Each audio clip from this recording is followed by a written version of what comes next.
Hi everyone, good morning. আজকে আমার মেয়ের জন্মদিন। আজকে হচ্ছে 16 জুলাই। তো মেয়ে স্কুলে যাবে, তাই জন্য ওকে এই ড্রেসটা পরিয়েছি। কেমন লাগছে অবশ্যই জানাবেন, আর ওকে সবাই আশীর্বাদ করবেন।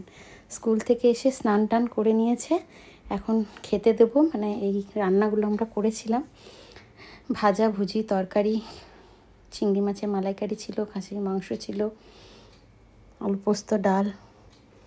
ও যা যা পছন্দ করে তাই তাই মানে রান্না করা হয়েছিল। কেমন হয়েছে সাজানোটা জানাবেন। এই যে ও খাচ্ছে, ও এত সব খেতে পারেনি, সাজিয়ে ওকে দিয়েছিলাম, একটু একটু করে বললাম সব মুখে নে। আর সন্ধ্যাবেলায় দেখুন ওকে এইভাবে সাজিয়েছি, ঘরটা এইভাবে হালকা করে সাজিয়েছি। আর একটু কেক এনেছিলাম, যেটা প্রত্যেক বছর আমরা করে থাকি। সবাই মিলে বসে কেক কেটেছিলাম আমরা, বাবা, মা, ওর বাবা, আমি, অঞ্জলি এদিকে ক্যামেরাতে ছিল।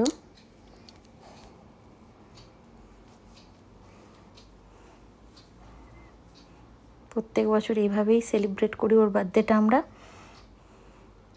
তো সাজুগুজু করে করেছিলাম ভিডিওটা। আর তারপরে বাইরে একটু খেতে গেছিলাম, সেই খাওয়ার ভিডিও করা হয়নি, রেস্টুরেন্টেরও করা হয়নি। তো ভিডিওটা কেমন লাগলো জানাবেন, লাইক, কমেন্ট, শেয়ার, সাবস্ক্রাইব করবেন, আমার মেয়েকে আশীর্বাদ করবেন। বা